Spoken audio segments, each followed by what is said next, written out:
जैसा कि हम जानते हैं, आज युवा दिवस के अवसर पर हम 12 जनवरी को सामूहिक सूर्य नमस्कार और प्राणायाम का यह कार्यक्रम करते हैं। आकाशवाणी से इसका प्रसारण होता है। प्रदेश के सभी केंद्रों से इस कार्यक्रम का प्रसारण होगा और हम सब एक ही निर्देश पर सूर्य नमस्कार और प्राणायाम करेंगे। मां सरस्वती की अभ्यर्थना में विवेकानंद जी के चित्र के आगे ये कार्यक्रम का आज शुभारंभ माननीय मुख्यमंत्री जी कर रहे हैं।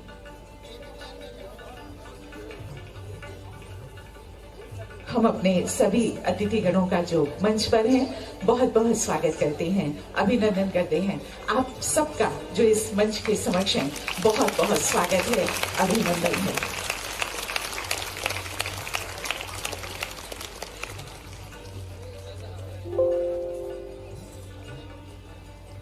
और इसके बाद हमारा जो कार्यक्रम की अगली कड़ी है उसमें हम अपने अतिथियों का स्वागत करेंगे पुष्पगुच्छ से। और माननीय मुख्यमंत्री जी के स्वागत के लिए हमारा अनुरोध है, प्रमुख सचिव स्कूल शिक्षा मध्य प्रदेश शासन श्रीमती रश्मि अरुण शर्मा जी से कृपया मुख्यमंत्री जी का स्वागत करें।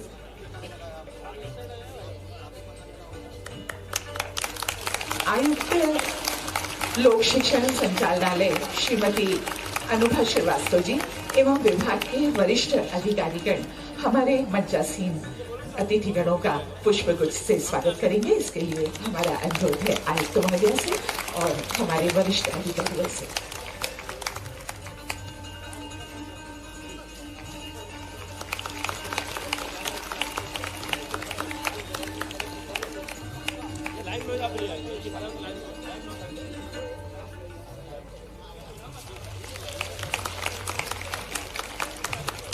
पुष्पगुच्छ से स्वागत किया जा रहा है हमारे अतिथिगणों का, मंचासीन अतिथिगणों का स्वागत यहाँ पर हो रहा है।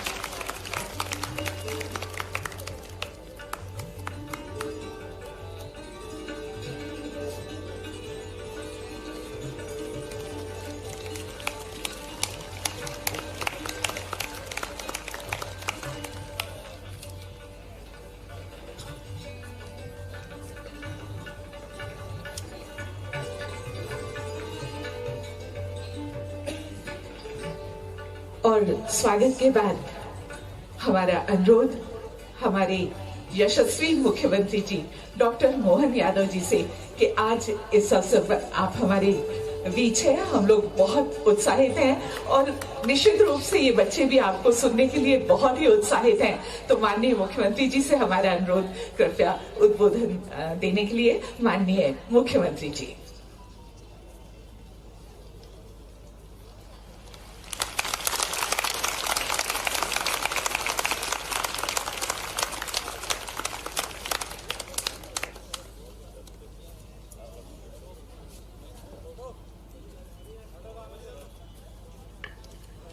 हम सब एक साथ बोलेंगे, भारत माता की, भारत माता की। स्वामी विवेकानंद जयंती के अवसर पर आज का ये खास करके युवा दिवस और युवा दिवस की आप सबको कोटि से बधाई। हम सब सौभाग्यशाली हैं। आज भारत दुनिया का सबसे युवा देश में से एक है, इसलिए हम सब इस बात का आनंद का महसूस करते हैं। अपने आप के लिए और अपने देशवासियों के लिए जोरदार करतब ध्वनि से अभिनंदन करें। यशस्वी प्रधानमंत्री का भी जोरदार अभिनंदन करें। हम सब सौभाग्यशाली हैं। आज से 100 साल पहले स्वामी विवेकानंद ने जब घोषणा की थी कि 21 शताब्दी भारत की होगी, हम सब देख रहे हैं कदम कदम पर भारत का जो जिस प्रकार से पल प्रतिपल बदलता हुआ यह देश और देश की अनेकानेक उपलब्धियां अब हम अपनी पृथ्वी से लगा करके चंद्रयान और चंद्रयान से गगनयान के माध्यम से आदित्य तक अर्थात सूर्य तक भारत अपनी साख और धाक दुनिया में बना रहा है। और ये एहसास करा रहा है कि जिस प्रकार का समय चल रहा है, आर्थिक संपन्नता का हो, आर्थिक शक्ति बनने का हो, रक्षा के मामले हो, खेल के मैदान हो, जीवन का कौन सा क्षेत्र बच रहा है जहां हमारे अपने भारत का मान सम्मान नहीं बढ़ रहा है? ये हमारा सौभाग्य है।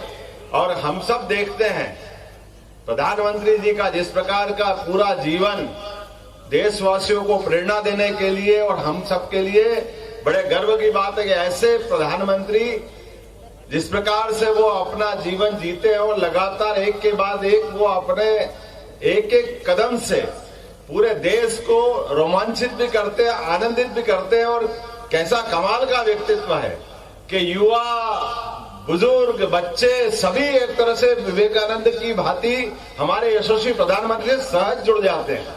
अभी हमने लक्षद्वीप में देखा है कि पानी के अंदर के रोमांचक खेल में भी लक्षद्वीप को जिस प्रकार से उनने अपने ढंग से हमारे देश के अंदर की एक ऐसी टूरिज्म की बड़ी संभावना है।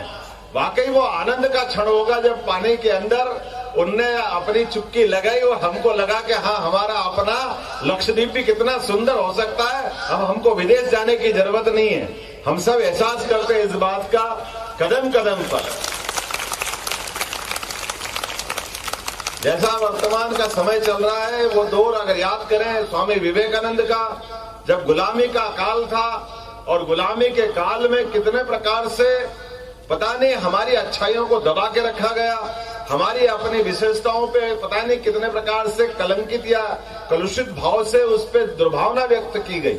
मुझे लगता है जब वैसे कठिन काल में भी स्वामी विवेकानंद ने अपने पूरे जीवन से, और उनके जीवन में कितने विविधता वाले क्षेत्र है, यद्यपि वो मूलतः अपनी संन्यास वृत्ति वाले जीवन को अपना चुके थे, लेकिन विवेकानंद जी का जीवन अगर देखें वो हम सबके लिए एक अलग प्रकार से प्रेरणा देने वाला है। स्वामी विवेकानंद जिनके स्वयं के जीवन में उनने, आपको सबको मालूम है, साइंस की शिक्षा ग्रहण करते करते उनके जीवन में एक सदैव जिज्ञासा रहती थी, और जब तक वो आंखों पे भरोसा नहीं कर ले, अंदर की आत्मा में मान नहीं ले, तब तक सहजता से विश्वास नहीं करते।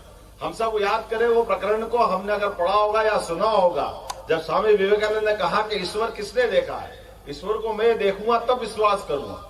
और ईश्वर की खोज में वो लगातार कई दिन कई लोगों से मिलते रहे, लेकिन अंततः स्वामी रामकृष्ण परमहंस से जब मिले और काली माता के मंदिर में ले जाकर उन्होंने कहा, ईश्वर को आपने देखा है? उन्होंने कहा देखा है। बोले मेरे को दिखा सकते हो? बिल्कुल दिखा सकता हूँ। और ऐसा कहते हैं कि जब उन्होंने काली माँ के सामने दर्शन करने के लिए बताया, तो हमारी अपनी जिस सनातन धर्म पर हजारों हजार साल से जो आस्था है, ऐसा माना जाता है कि काली माँ से उनका प्रत्यक्ष साक्षात्कार हुआ है। और वो क्षण ऐसा था जिस क्षण ने उनके जीवन को, पूरे जीवन को बदल दिया। अर्थात जिस भगवान के साक्षात्कार के लिए वो लगातार जिज्ञासु रहे, वो उनकी इच्छा व्यक्त करते रहे, लेकिन भगवान के मिलने के बाद ये हम सबके लिए प्रेरणा का वो क्षण हो सकता है जब उनने एक बार जीवन में वो ईश्वर से मिलने का साक्षात्कार किया। दोबारा वो ईश्वर के बजाय उनने कहा कि ये समूचे मानव ये ईश्वर के अवतार है, ईश्वर का प्रसाद है, और हमारा अपना जीवन सेवा का, लोगों को लेके चलने का, गरीबों को संभालने का, देश को आगे बढ़ाने का, ये अनेकानेक जो हमारे मानवोचित गुण विकसित करने का जो मौका आता है, ये स्वामी विवेकानंद ने उसी समय से संकल्प लिया। और हम सब जानते हैं अमेरिका का वो शिकागो वाला क्षण, जब स्वयं विवेकानंद ने इस बात का निर्णय किया है कि सनातन धर्म को जाने बिना दुनिया धर्मों को नहीं जान सकती। और विश्व धर्म सम्मेलन में जब वो सम्मिलित हुए, और हम सब जानते हैं कि जाने के और आने के दरमियान दोनों में कितना जमीन आसमान का अंतर है। वो दौर ऐसा था जब भारत को पता नहीं कितने प्रकार से हमारे सपेरों का, पता नहीं कितने प्रकार से अपने धर्म को लज्जित करने वाले वो बहुत सारे विश्लेषणों से भारत को जाना जाता था। लेकिन ऐसे कठिन काल में भी, अंग्रेजों के उस प्रभुत्वशाली समय में भी, पश्चिम में जाकर के अपने धर्म की उदारता के साथ, बगैर किसी धर्म का अपमान किए, अपने धर्म की विशेषताओं को लेकर के, सर्वे भवन्तु सुखिनः सर्वे सन्तु निरामया, ये जो उदात्त विचार उनके मन से जो निकला है, और अपने संक्षिप्त समय में भी अपने वक्तृत्व कला से जिस प्रकार से उनने दुनिया को चमत्कृत किया, हर एक कोई अपने अपने धर्म को ही श्रेष्ठ बताते हुए लगातार अपनी बात रख रहा था। लेकिन बजाय वो अपने धर्म के उस छोटे से कूप मंडूकता से बाहर नहीं आ रहे थे। लेकिन विवेकानंद ने जो हमारी सनातन संस्कृति हमको सिखाती है, हमने किसी को बुरा नहीं किया, हमने किसी को लघु नहीं किया, लेकिन हमारा विराट व्यक्तित्व भी कम नहीं होता है। हम सबको लेके चल करके सबकी अच्छाइयों को भी धारण करने के बावजूद भी हमारे अपनी मूल अच्छाइयों के प्रति हम कोई कॉम्प्रोमाइज नहीं करते।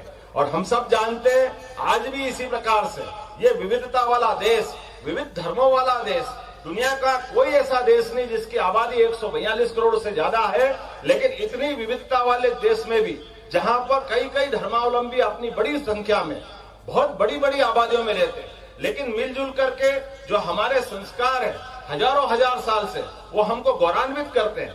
आज भी दुनिया में कई सारे देश पुलिस व्यवस्था से संचालित होते हैं, उनके यहाँ कंट्रोल करने के लिए पुलिस की आवश्यकता पड़ती है, लेकिन आज हमारे कई कई 100 गांवों के बीच में भी एक पुलिस थाना भी अगर होता है तो भी पूरे क्षेत्र में शांति रहती है, क्योंकि हमारा संसार का ये एकमात्र देश है जो पुलिस आधारित अपनी व्यवस्था को स्थापित नहीं करता है।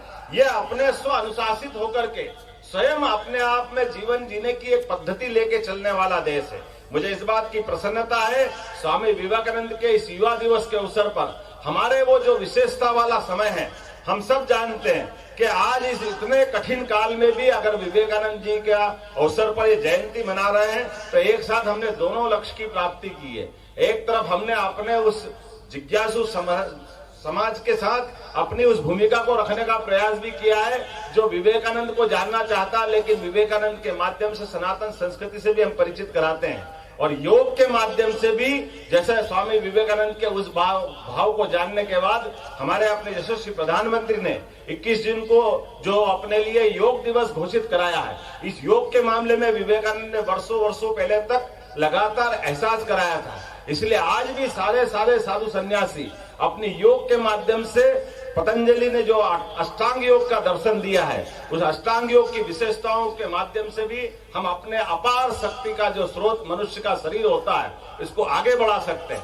मुझे इस बात की प्रसन्नता है कि युवा दिवस के अवसर पर सारे विद्यार्थियों के साथ मैं मध्य प्रदेश सरकार के मुखिया होने के नाते से आपके बीच सम्मिलित हुआ हूं। मैं स्कूल शिक्षा विभाग और शासन के सभी अंगों का एक तरह से स्वागत भी करता हूं, अभिनंदन करता हूं कि स्वस्थ शरीर में भी स्वस्थ मन का वास होता है। ऐसे में योग के माध्यम से हम अपने शरीर को भी स्वस्थ रखें, नित्य अध्ययन करें और लगातार जो हम सबके मन में अपार भाव बना हुआ है कि हमारे अपने जीवन को सुधारते सुधारते हमारे जीवन की अच्छाइयों को धारण करते हुए न केवल मध्य प्रदेश को आगे बढ़ाए बल्कि देश को भी आगे बढ़ाए, अपना स्वयं का जीवन अच्छा करे, दुनिया के सामने हमारी अपनी भारतीयता को सिद्ध करें। मेरी अपनी ओर से इस मंच पर बैठे सभी अतिथियों का भी मैं वंदन करना चाहता हूं, अभिनंदन करना चाहता हूं और उम्मीद करता हूं कि जीवन के सभी क्षेत्रों में हमारी सरकार लगातार सभी प्रकार के कामों को प्रोत्साहित करते हुए न केवल माननीय प्रधानमंत्री के नेतृत्व में कदम से कदम मिलाकर आगे बढ़ेगी बल्कि कोशिश करेगी कि पूरे देश में मध्य प्रदेश नंबर 1 का राज्य हो, सबसे आगे बढ़कर के सभी व्यवस्थाओं को संचालित करते हुए सुस्थित करने के लिए लगातार कटिबद्ध रहे।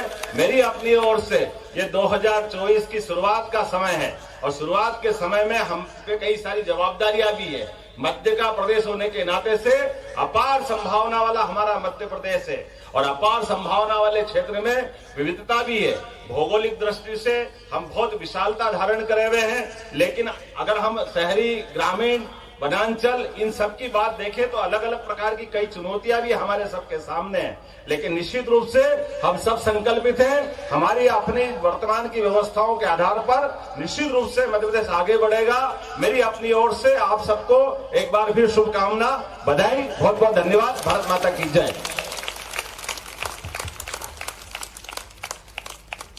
बहुत बहुत धन्यवाद माननीय मुख्यमंत्री जी आपका। और अब हमारा अगला कार्यक्रम सामूहिक सूर्य नमस्कार और प्राणायाम का होगा और सभी एक ही निर्देश पर एक साथ सूर्य नमस्कार और प्राणायाम करेंगे।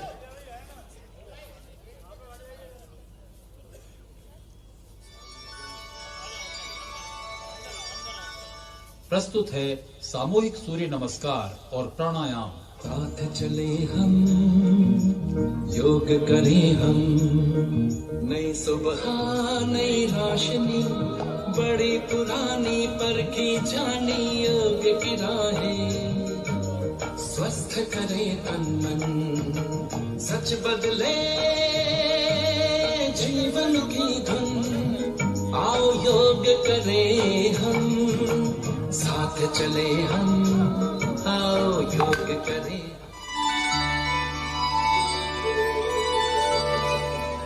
नमस्कार। स्कूल शिक्षा विभाग मध्य प्रदेश शासन के पारंपरिक योग कार्यक्रम प्रदेश स्तरीय सूर्य नमस्कार 2024 को लेकर हम आपके बीच उपस्थित हैं। स्वामी विवेकानंद जयंती युवा दिवस पर यह हमारा प्रतिष्ठापूर्ण कार्यक्रम है। आज एक समय और एक संकेत पर सूर्य नमस्कार के लिए हम समस्त प्रदेश के शिक्षक और विद्यार्थी रेडियो नेटवर्क के जरिए प्रसारण की एक छत के नीचे एकत्र हैं। हम स्वागत करते हैं पूरे प्रदेश के विद्यालय परिसरों में उपस्थित जनप्रतिनिधियों का, वरिष्ठ नागरिकों का, मीडिया कर्मियों का, शिक्षकों और विद्यार्थियों का। साथ ही स्वागत करते हैं जन सामान्य और गणमान्य नागरिकों का जो अपने घरों में ऑनलाइन रेडियो नेटवर्क के माध्यम से इस कार्यक्रम में सहभागिता कर रहे हैं। सूर्य नमस्कार के इस आयोजन में जो जहां है वहीं से इस कार्यक्रम में सम्मिलित हो सकता है। यदि आपका स्वास्थ्य ठीक नहीं है तो चिकित्सक से परामर्श के बाद ही योग करें। हम आपको बता दें, प्रथम संवेश सूर्य नमस्कार सन 2007 से ही स्वैच्छिक रखा गया है और जिस स्वेच्छा, उत्साह और आनंद के साथ हमारा ये व्यायाम स्कूल शिक्षा परिवार में लोकप्रिय हुआ है, उसमें इस वर्ष नई ऊर्जा का संचार हुआ है। आपको पता है कि संयुक्त राष्ट्र संघ ने भी 21 जून को विश्व योग दिवस के रूप में मान्यता दी है। हमारे आयोजन का क्रम इस प्रकार है। सबसे पहले राष्ट्रगीत वंदे मातरम, फिर स्वामी विवेकानंद जी की पवित्र वाणी और उसका अनुवाद, और उसके बाद मध्य प्रदेश गान होगा। मध्य प्रदेश गान के बाद मध्य प्रदेश के माननीय मुख्यमंत्री डॉक्टर मोहन यादव का संदेश। उसके बाद समस्त प्रदेश में एक समय और एक संकेत पर हम सामूहिक सूर्य नमस्कार और प्राणायाम करेंगे। अंत में कार्यक्रम का समापन राष्ट्रगान से होगा। जैसे कि हमारी परंपरा है, हम राष्ट्रगीत का सम्मान अपने अपने स्थान पर खड़े होकर करते हैं। आप सभी से अनुरोध है, कृपया खड़े होने का कष्ट करें। प्राप्य वरान निबोधत, अर्थात उठो, जागो और अपने संकल्प से अपने प्राप्य को जीत लो। प्राप्य को जीतने की इस भावना से जन जन का मन जीतने वाले स्वामी विवेकानंद ने शिकागो में 11 सितंबर 1893 को आयोजित विश्व धर्म सम्मेलन में अपने उद्बोधन से विश्व का मन भी जीत लिया था। आइए आपको सुनवाते हैं स्वामी विवेकानंद जी की पवित्र वाणी।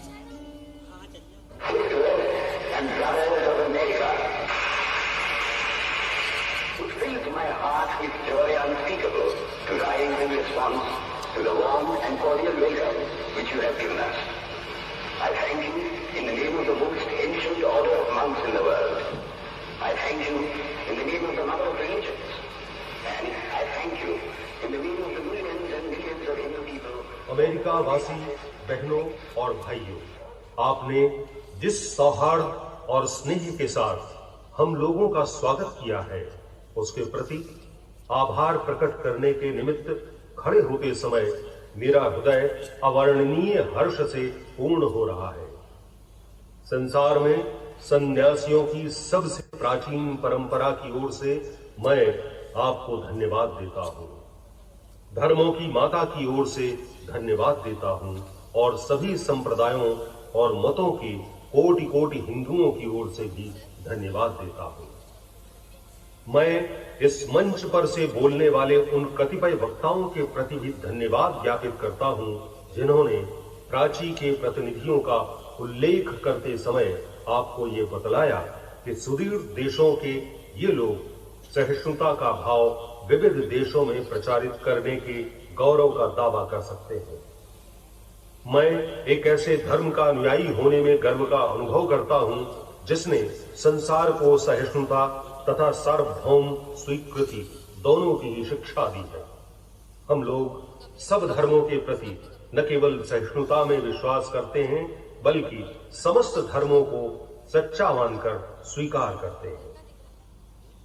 मुझे ऐसे देश का व्यक्ति होने का अभिमान है, जिसने इस पृथ्वी के समस्त धर्मों और देशों के उत्पीड़ितों और शरणार्थियों को आश्रय दिया है। ऐसे धर्म का अनुयायी होने में मैं गर्व का अनुभव करता हूं, जिसने महान जरथुष्ट्र जाति की अवशिष्ट अंश को शरण दी और जिसका पालन वो अब तक कर रहा है। भाइयों, मैं आप लोगों को एक संस्कृत श्लोक के पंक्तियों का अर्थ बताना चाहूंगा, जिसकी आवृत्ति मैं बचपन से कर रहा हूं और जिसकी आवृत्ति प्रतिदिन लाखों मनुष्य किया करते हैं। जैसे विभिन्न नदियां भिन्न भिन्न स्रोतों से निकलकर समुद्र में मिल जाती हैं, उसी प्रकार हे प्रभु, भिन्न भिन्न रुचि के अनुसार विभिन्न टेढ़े मेढ़े अथवा सीधे रास्ते से जाने वाले लोग अंत में तुझ में ही आकर मिल जाते हैं। ये सभा, जो अभी तक आयोजित सर्वश्रेष्ठ पवित्र सम्मेलनों में से एक है, स्वतः ही गीता के इस अद्भुत उपदेश का प्रतिपादन और जगत के प्रति उसकी घोषणा है। जो कोई मेरी ओर आता है, चाहे किसी प्रकार से हो, मैं उसको प्राप्त होता हूं। लोग भिन्न मार्ग द्वारा प्रयत्न करते हुए अंत में मेरी ही ओर आते हैं। सांप्रदायिकता, हठ धर्मिता और उसकी विभत्स वंशधर धर्मांधता इस सुंदर पृथ्वी पर बहुत समय तक राज्य कर चुकी है। वे पृथ्वी को हिंसा से भरती रही हैं, उसको बारंबार मानवता के रक्त से नहलाती रही है, सभ्यताओं को विध्वस्त करती रही है और पूरे पूरे देशों को निराशा के गर्त में डालती रही है। यदि ये बीभत्स दानवी न होती तो मानव समाज आज की अवस्था से कहीं अधिक उन्नत हो गया होता, पर अब उनका समय आ गया है और मैं आंतरिक रूप से आशा करता हूं कि आज सुबह सभा के सम्मान में जो घंटा ध्वनि हुई है, वह समस्त धर्मांधता का, तलवार या लेखनी के द्वारा होने वाले सभी उत्पीड़नों का तथा एक ही लक्ष्य की ओर अग्रसर होने वाले मानवों की पारस्परिक कटुता का मृत्यु निनाद सिद्ध हो। साथियों, हमारा प्रदेश उपलब्धियों, गौरव और मनमोहक विविधताओं का प्रदेश है। आइए अब हम सुनते हैं अपना मध्य प्रदेश गान।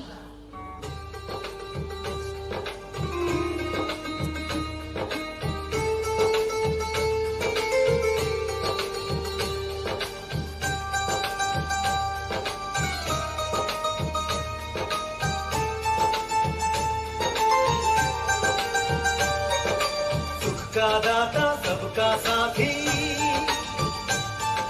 शुभ का ये संदेश है। माँ की गोद पिता का आश्रय, मेरा मध्य प्रदेश है। कविता न्याय वीरता गायन सब कुछ यहाँ विशेष है। हृदय देश का यह मैं इसका मेरा मध्य प्रदेश है, मेरा मध्य प्रदेश है। सुख का दाता सबका साथी, सुख का दाता सबका साथी, शुभ का ये संदेश है। माँ की गोद पिता का आश्रय, मेरा मध्य प्रदेश है। सुख का दाता सबका साथी, शुभ का ये संदेश है। माँ की गोद पिता का आश्रय, मेरा मध्य प्रदेश है।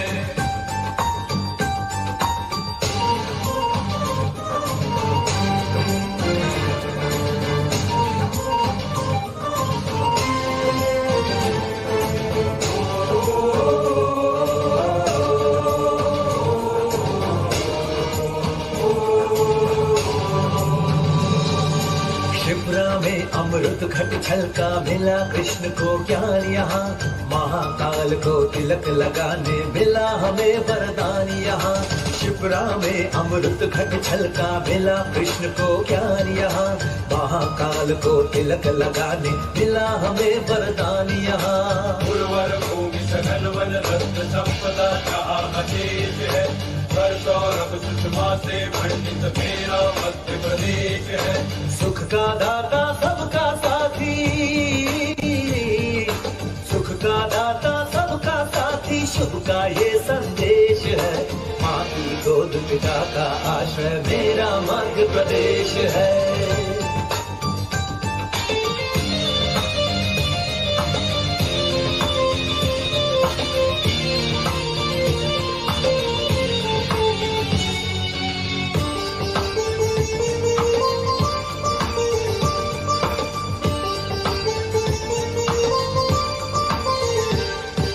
चंबल की कल कल से गुंजित कथा तान बलिदान की, खजुराहो में कथा कला की, चित्रकूट में राम की।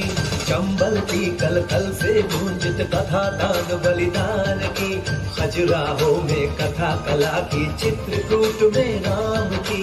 भीम बैठ का आदि कला का पत्थर पर अभिषेक है, अमृत कुंड अमरकंटक में ऐसा मध्य प्रदेश है। सुख का दाता सबका साथी, सुख का दाता सबका साथी, शुभ का ये संदेश है। माँ की गोद पिता का आश्रय मेरा मध्य प्रदेश है।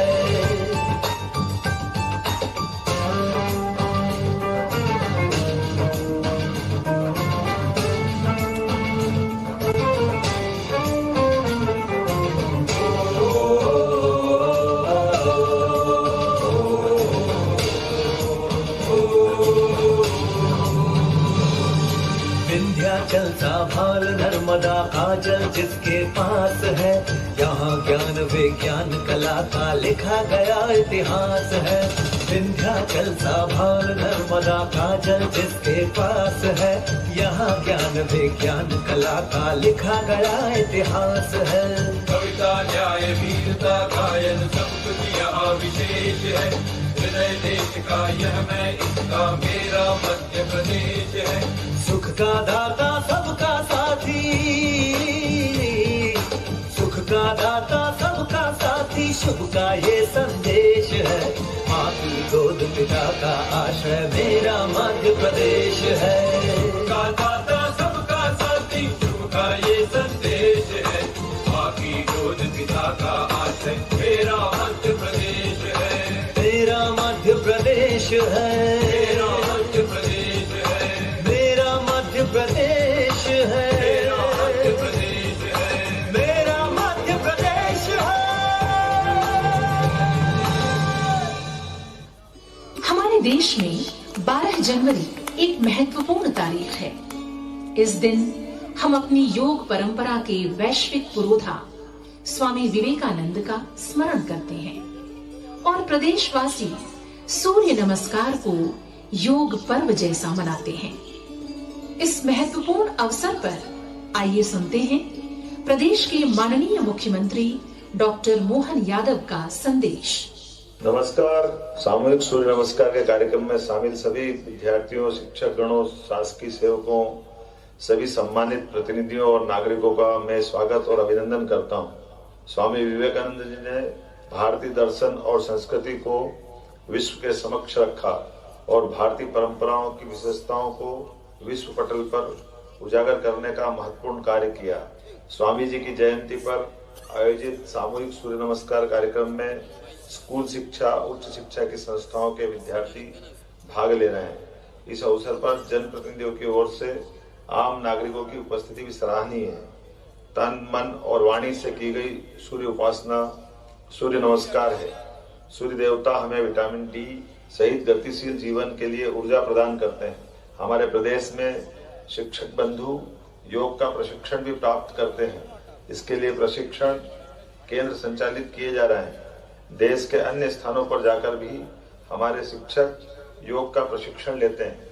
आज हमारे सामने जो चुनौतियां हैं उन्हें देखते हुए और विद्यार्थियों के कैरियर के चुनाव के लिए मन और शरीर की दृष्टि से सशक्त होना आवश्यक हो गया है। स्वामी विवेकानंद जी ने मन और शरीर की मजबूती के साथ वैचारिक रूप से सशक्त होने पर जोर दिया था।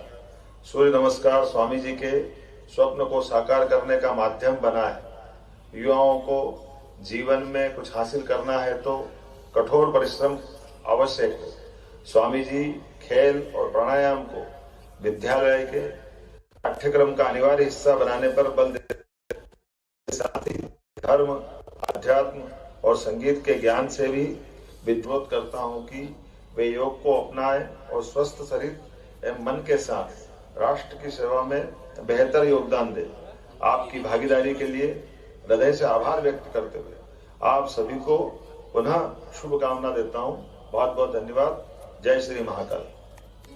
अब हम शुरू करने जा रहे हैं सूर्य नमस्कार और प्राणायाम का प्रदेश स्तरीय। मन ही मन उगते हुए सूर्य का ध्यान करें। सूर्य की लालिमा पूरे व्यक्तित्व को प्लावित कर रही है, ऐसा अनुभव करें। एक बार धीरे से श्वास को भरे और पूरी तरह छोड़ दे। सूर्य नमस्कार के 2 हस्त उत्तानासन। हाथों को धीरे धीरे ऊपर उठाइए, पूरी तरह से पीछे की ओर झुकिए। 3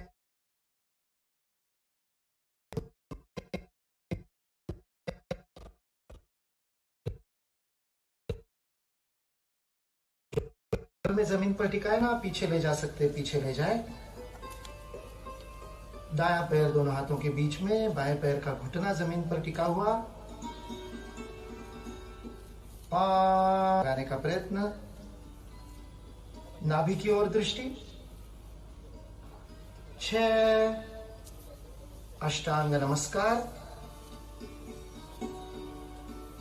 हाथों और पैरों के पंजे जमीन पर लगे हुए, घुटने, छाती और ठुड्डी। 8 अंग, 2 पैर, 2 घुटने, 2 हाथ, छाती और ठुड्डी। अष्टांग नमस्कार। 7 आगे की ओर श्वास भरते हुए भुजंगासन की स्थिति में पूरे शरीर को ऊपर की ओर खींचिए। 8 पुनः पर्वतासन। नितंबों को ऊपर की ओर उठाइए, एड़ियों को जमीन पर लगाने का प्रयास, नाभि की ओर ध्यान। 9 अश्व संचालनासन की स्थिति। पुनः अपने बाएं पैर को अब हमने आगे लिया है। 10 दाहिने पैर को भी आगे लीजिए, पादहस्तासन। सिर को घुटने की ओर ले जाने का प्रयास। 11 हस्त उत्तानासन। 12 प्रार्थना की मुद्रा। 1 चक्र समाप्त हुआ। हाथों को नीचे ढीला छोड़ दीजिए, कंधों को ढीला छोड़ दीजिए। एकदम की ओर ध्यान दीजिए।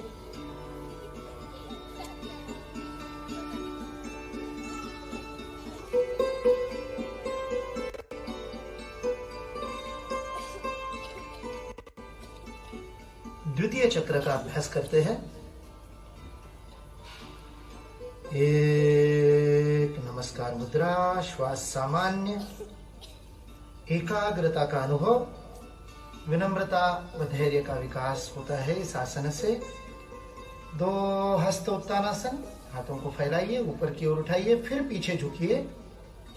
संतुलन को बनाए रखिए, आकाश की ओर देखिए। श्वास भरते हुए ये प्रक्रिया होती है। पेट के अंदर के अवयवों का व्यायाम होता है, पाचन क्रिया में लाभदायक, लंबाई बढ़ाने में भी। 3 धीरे धीरे आगे झुकिए, श्वास को छोड़ते हुए पादहस्तासन की स्थिति में। हथेलियों को पैरों के पंजों के पास धरते, सिर को घुटने की ओर ले चले। रीढ़ को लचीला बनाता है। आगे की ओर झुकने के कारण सिर में रक्त का प्रवाह बढ़ता है, आंखों की रोशनी को बढ़ाने में प्रयोग होता है। 4 अश्व संचालनासन। बाएं पैर को अधिकतम पीछे की ओर ले जाए, दाहिने पांव दोनों हाथों के बीच में, श्वास भरते हुए इसे करना है। आमाशय के ऊपर जो दबाव पड़ रहा है उसे अनुभव कीजिए। 5 पर्वतासन।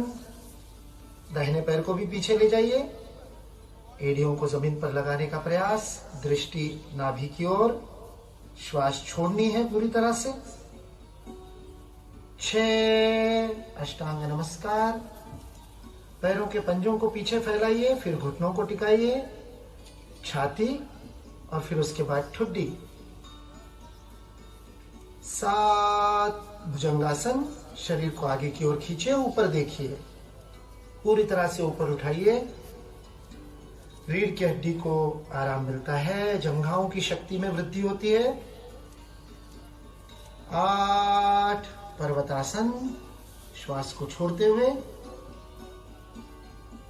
हाथों और पैरों की मांसपेशियों को और तंत्रिकाओं को व्यायाम मिलता है। 9 अश्व संचालनासन। अब बाएं पैर को आगे ले आए, पूरक स्थिति, दाहिना पैर पीछे, घुटना जमीन पर, दृष्टि आगे की ओर।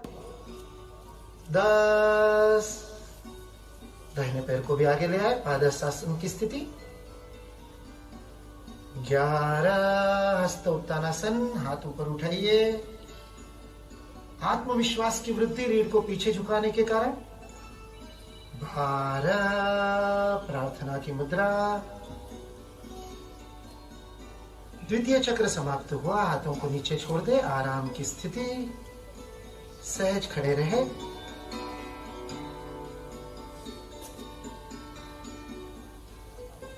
आइए तीसरे चक्र का अभ्यास करें। 1 नमस्कार मुद्रा, प्रार्थना की स्थिति। 2 हस्त उत्तानासन। धीरे धीरे हाथ ऊपर उठाइए। 3 श्वास छोड़ते हुए पादहस्तासन। सिर में रक्त के प्रवाह का अनुभव। 4 अश्व संचालनासन। बायां पैर पीछे, पैर को पीछे ले जाने के बाद पंजे को जमीन पर लगाइए, एड़ी ऊपर उठी हुई, घुटना टिका हुआ। 5 दाहिना पैर भी पीछे, पर्वतासन की स्थिति। 6 अष्टांग नमस्कार। 8 अंग जमीन पर टिके हुए, पैरों के पंजे, घुटने, हथेलियां, छाती और ठुड्डी। 7 भुजंगासन। आगे की ओर भुजंग के समान शरीर को ऊपर उठाइए। 8 पर्वतासन। पंजों को जमीन पर लगाइए, फिर एड़ियों को ऊपर उठाइए, नितंबों को, दृष्टि नाभि की ओर। 9 बाएं पैर को आगे लाते हुए अश्व संचालनासन। 4 में हमने बाएं पैर को पीछे लिया था, 9 में बाएं पैर को आगे लिया, पूरक आसन हो गया। 10 पादहस्तासन। दाहिना पैर भी आगे। 11 श्वास को भरते हुए हस्त उत्तानासन। पूरा हाथ ऊपर ले जाइए, पीछे झुकिए। 12 नमस्कार मुद्रा। धीरे से हाथ को नीचे छोड़िए। सूर्य नमस्कार का अभ्यास हमने किया। आंखों को बंद रखिए, अंदर आए परिवर्तन को अनुभव कीजिए। अत्यंत धीमी गति से आंखों को बंदी रखते हुए स्लो मोशन के समान धीरे धीरे नीचे बैठिए।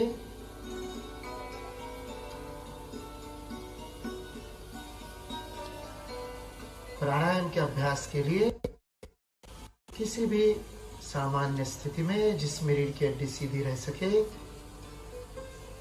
पद्मासन, सुखासन, वज्रासन, किसी भी स्थिति में आलती पालती मार करके सामान्य बैठते वैसे भी हाथों को घुटने पर रख दे, हथेलियों को ढीला छोड़ दे, रीढ़ की हड्डी सीधी, गर्दन सीधी, आंखें बंद। प्राण के आयाम के लिए हम श्वास की प्रक्रिया का नियमन करते हैं।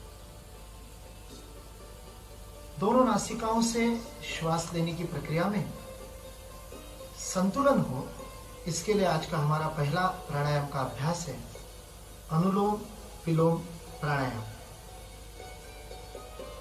अपने दाहिने हाथ के अंगूठे से नासिका को बंद करेंगे, दाहिनी नासिका को, और अनामिका द्वारा बाई नासिका को। नासिका से श्वास, बाई नासिका से पूरा श्वास भरिए, कर बाई नासिका से श्वास को छोड़ें। जितना धीमे कर सकते हैं उतना धीमे धीमे करें। दूसरा चक्र बाई नासिका को भरिए, जितना धीमे कर सकते हैं पूरा ध्यान श्वास पर।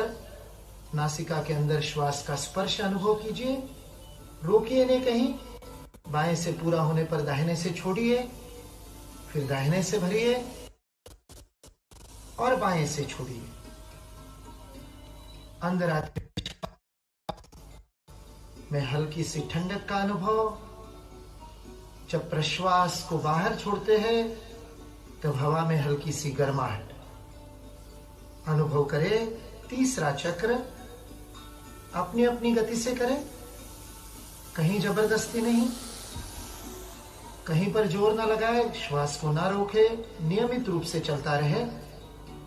बाएं से भरे, दाहिने से छोड़े, दाहिने से भरे और बाएं से छोड़े। दोनों हाथों को नीचे छोड़ दे। जब तीनों चक्र पूरे हो जाए, आंखों को बंद करते हुए महसूस कीजिए दोनों नासिकाओं से समान रूप से श्वास चल रही है। प्राणायाम के अभ्यास से, अनुलोम विलोम से श्वास का संतुलन होता है, सभी नाड़ियों में शुद्धि होती है, शरीर स्वस्थ स्वच्छ होता है अंदर से। इसे नाड़ी शोधन प्राणायाम या नाड़ी शुद्धि प्राणायाम भी कहा गया है। शांत भाव से अनुभव करें। अगले प्राणायाम के अभ्यास की ओर बढ़ते हैं। भस्त्रिका प्राणायाम। श्वास को गति से लेना और छोड़ना, किंतु ध्यान रहे अधिक गति से श्वास को लेने और छोड़ने का अभ्यास नियमित अभ्यास के बाद ही करना चाहिए। इसलिए शुरुआत में हम मंद गति से, फिर मध्यम गति से, फिर तीव्र गति से करेंगे।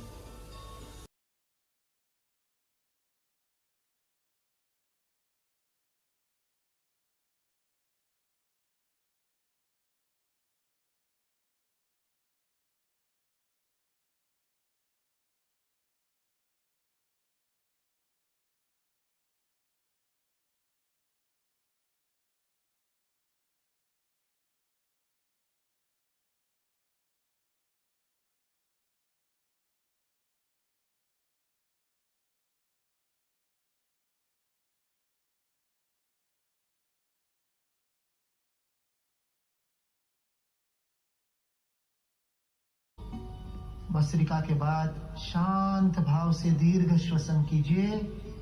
यह अत्यंत आवश्यक है। यदि भस्त्रिका के बाद तुरंत हंसेंगे, बातचीत करेंगे आपस में, तो उससे नुकसान होगा, क्योंकि यह मस्तिष्क की कोशिकाओं को उत्तेजित किया है। शांत कीजिए, धीमे धीमे श्वास भरिए और छोड़िए।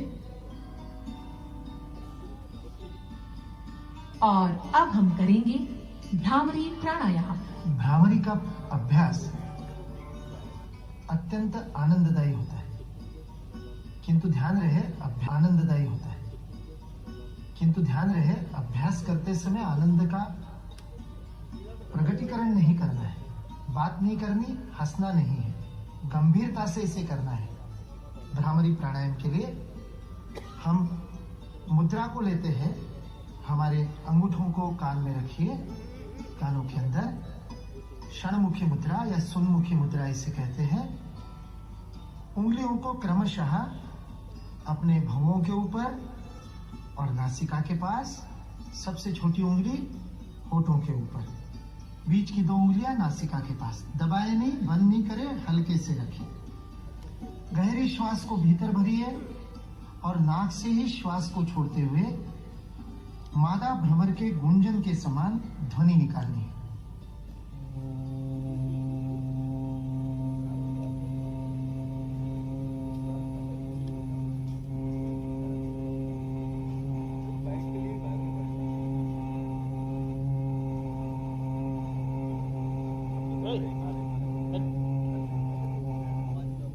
सामान्य रूप से जहां तक श्वास आप छोड़ सकते हैं वहां तक गूंजन करें, जबरदस्ती ना खींचे। गूंजन के स्पंदनों का अनुभव करें। श्वास को छोड़ते समय गूंजन, बीच में श्वास को भरना है। अपने गति से क्रम से करें। श्वास को भरे, छोड़ते हुए भ्रामरी की गूंजन।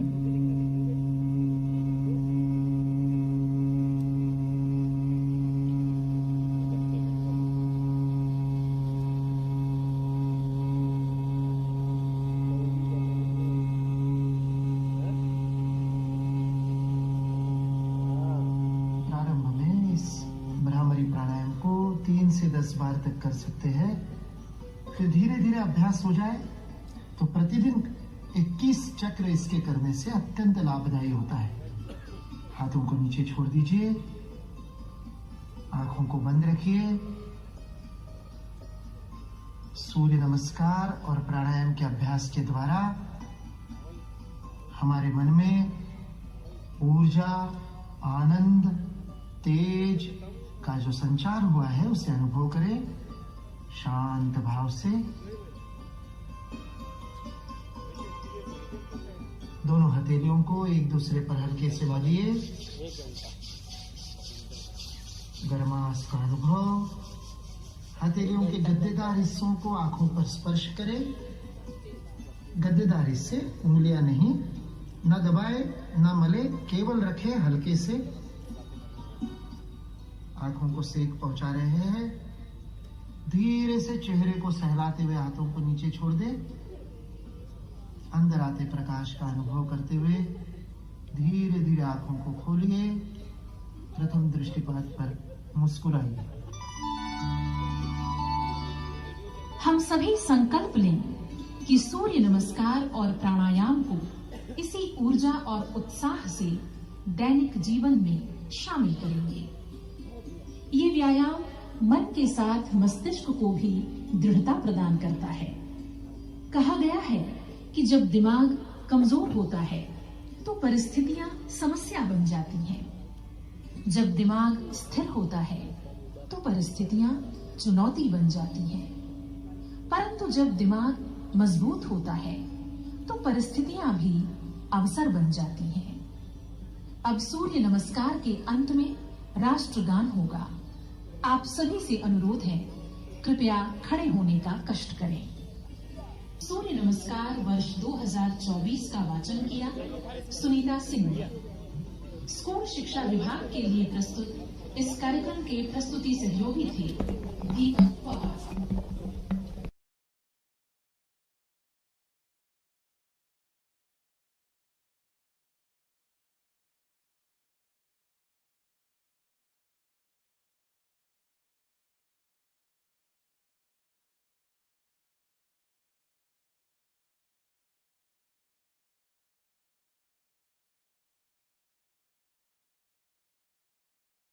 जनवरी स्वामी विवेकानंद जयंती के अवसर पर मैं मध्य प्रदेश वासियों को अपनी ओर से कोटि से बधाई देना चाहता हूं। और आज के इस अवसर पर सभी ने सामूहिक सूर्य नमस्कार का जो विगत वर्षों से लगातार क्रम जारी है वो सबने मिलकर किया है।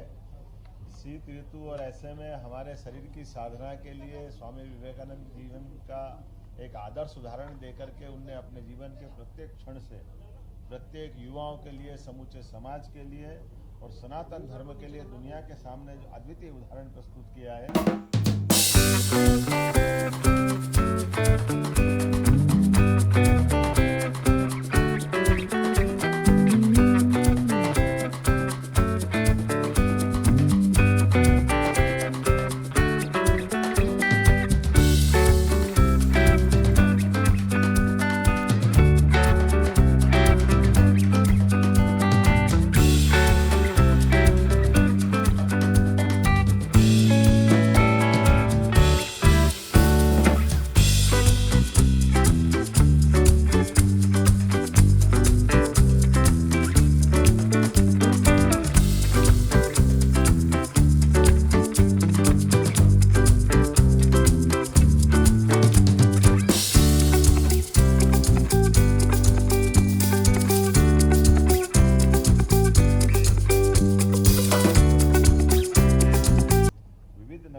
रैंकिंग लाता है।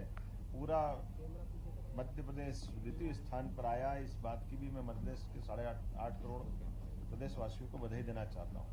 अलग अलग भोपाल, महू, ऐसे कई छोटे छोटे नगर ने भी अलग अलग प्रकार की बहुत सारे पुरस्कार जीते हैं। स्वच्छता का ये संदेश हम सबके जीवन के लिए बहुत अलग प्रकार का और दुनिया में भारत की मान सम्मान बढ़ाने का एक बड़ा अभियान माननीय मोदी जी ने चलाया है। इस अवसर पर मैं बधाई देना चाहता हूँ और उम्मीद करता हूँ कि अब ये जो 2024 का क्रम जारी है, हमने मकर संक्रांति का पावन पर्व घोषित किया है 10 तारीख से लेकर 15 तारीख तक, और उसी क्रम में जैसे 2 दिन पहले महिला सशक्तिकरण का हमने अभियान के अंतर्गत विविध कार्यक्रम किए थे। अब कल शहडोल में आदिवासी भाइयों बहनों के बीच में मेरा एक बड़ा कार्यक्रम होने वाला है। 14 को और 15 को मकर संक्रांति के विविध आयोजन होंगे, जिसमें हमारे भारतीय खेल पद्धतियाँ, पतंग से लेकर के सभी प्रकार के अलग अलग आयोजन, और खास करके माताओं बहनों को, सुहागिन बहनों को, ये जो पूरा समाज इस उत्सव को मनाता है। और जैसा कि हम सबको जानकारी है कि हमारे यहाँ उत्तरायण का प्रारंभ होता है। सूर्य नारायण अपनी दिशा बदलते हैं, दक्षिणायन समाप्त होता है, उत्तरायण प्रारंभ होता है। और ये स्थान साइंस की दृष्टि से भी मध्य प्रदेश में ये गौरवशाली स्थान डोंगला, महिदपुर, उज्जैन जिले में आता है, जहाँ अपनी आंखों से हम देख सकते हैं कि सूर्य भगवान ने कैसे अपनी कक्षा बदली। वर्तमान के साइंस की दृष्टि से भी ये शुरू हो चुका है, इसलिए साइंस टेक्नोलॉजी भी इस पर काम कर रहा है। विविध सारे मंत्रालयों के काम के साथ ये समूचा आयोजन अच्छे से संपन्न हो, ये मैं अपनी ओर से शुभकामना देता हूँ। आपके माध्यम से मकर संक्रांति के पावन पर्व की शुभकामना देता हूँ। अयोध्या जाने वाले भक्तों के लिए क्या सर? अयोध्या जाने वाले भक्तों के लिए क्या सर? अभी मध्य प्रदेश की नई ट्रेनें होंगी सर, एमपी से भी मांग नहीं होगी। ये हमारा 17 लाख साल पुराना भगवान राम का और अयोध्या का प्रसंग है, और हम तो और सौभाग्यशाली है। अयोध्या बुला रही है और भक्त जा रहे हैं, वो दृश्य देखेंगे आंखों के सामने। और लेकिन यशस्वी प्रधानमंत्री ने जो निर्देश दिए हैं कि 22 तारीख के बजाय जब जिसको तारीख दी जाएगी जिन राज्यों को, उसके साथ हम जाने वाले हैं। मैं उम्मीद कर रहा हूं कि इस अवसर पर न केवल हम जा रहे हैं, 2000 साल पहले भी मध्य प्रदेश की धरती से सम्राट विक्रमादित्य ने अयोध्या में भगवान राम का मंदिर बनवाया था। उसी मंदिर को 500 साल पहले बाबर ने तोड़ा है। तो मध्य प्रदेश कैसे पीछे रह सकता? जब दोबारा मंदिर का निर्माण हो रहा है, तो हम 5 लाख लड्डू भेजने वाले बाबा महाकाल से नगरी से, बाबा महाकाल का प्रसाद विक्रमादित्य की नगरी से। मध्य प्रदेश सरकार अपने इस अवसर पर इस पूरे उत्सव को अविस्मरणीय बनाने के लिए बाबा महाकाल का प्रसाद भेजेगी।